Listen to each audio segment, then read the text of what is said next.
معراج کی بات کرنے کا تو اب وقت آیا ہے، اس لیے کہ معراج کا سارا واقعہ تو مسجد اقصیٰ کے گرد گھومتا ہے۔ سبحان الذی اسریٰ بعبدہ لیلا من المسجد الحرام الی المسجد الاقصیٰ۔ حضور نے معراج کی رات مسجد اقصیٰ میں نماز پڑھائی تھی، اور ایک بار پھر سے طیبہ سے فلسطین میں آ، راستہ دیکھتی ہے پھر مسجد اقصیٰ تیرا۔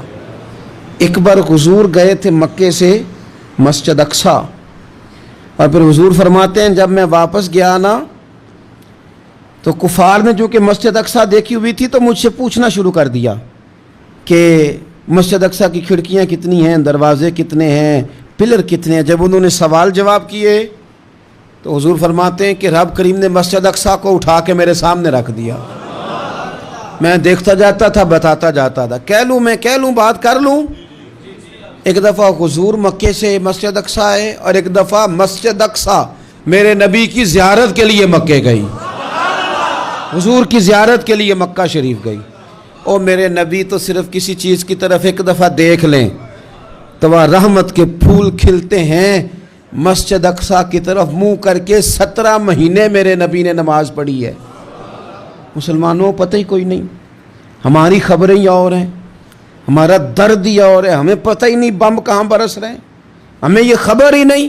اور میں اس دور میں تقریریں کر رہا ہوں جہاں سوتوں کو جگانا نہیں پڑتا، جاگتوں کو جگانا پڑتا ہے۔ سیانے لوگوں کو سمجھانا ہمارے ذمہ لگ گیا، کیا کریں؟ اس قوم کو سکھانا پڑتا ہے جسے پتہ سارا ہے، لیکن جان بوجھ کے آنکھیں ہماری بند ہیں۔ یہ مولوی کو بات کرتا تو لوگ کہتے دیکھو مولوی گالی دیتا ہے، لیکن اگر قائد اعظم محمد علی جناح کہے کہ اسرائیل امریکہ کی ناجائز اولاد ہے تو پھر تو تمہیں ہضم کر لینا چاہیے نا، پھر تو لبرل کو بھی ہضم ہونا چاہیے نا کہ قائد اعظم نے کہا ہے، اور اس ناجائز بچے کو تم نے اتنی طاقتیں دے دی کہ وہ مسلمانوں کے قبلہ اول میں نماز پڑھنے والوں کو بھی نہ بخشے۔ کہاں گئی تمہاری وہ انسانی حقوق کی بڑی بڑی تنظیمیں، کدھر گئی؟ اور میرا پاکستانی میڈیا سے بھی سوال ہے، مسجد اقصیٰ کی توہین ہو گئی تو پھر طوفان کیوں نہیں اٹھا، ٹاک شو کیوں نہیں ہوئے، بحثیں کیوں نہیں ہوئی؟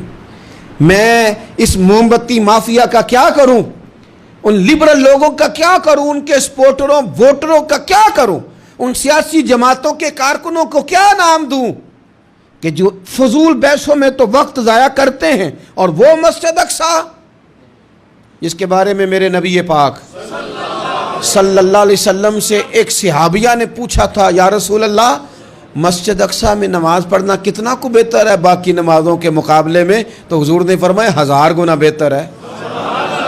بی بی عرض کرنے لگی سونیا میں جا تو نہیں سکتی، دل بڑا کرتا ہے۔ تو حضور نے فرمایا جا نہیں سکتی تو وہاں تیل ہی بھجوا دے، جس میں حاضری لگوانے کی حضور بات کریں جس مسجد میں۔ اور نبی پاک علیہ السلام نے فرمایا خاص کر کے سفر کرنا ہوا تو 3 مسجدوں کے لیے کرنا، ایک مسجد حرام بیت اللہ کے لیے، ایک مسجد نبوی کے لیے، اور تیسرا مسجد اقصیٰ کے لیے۔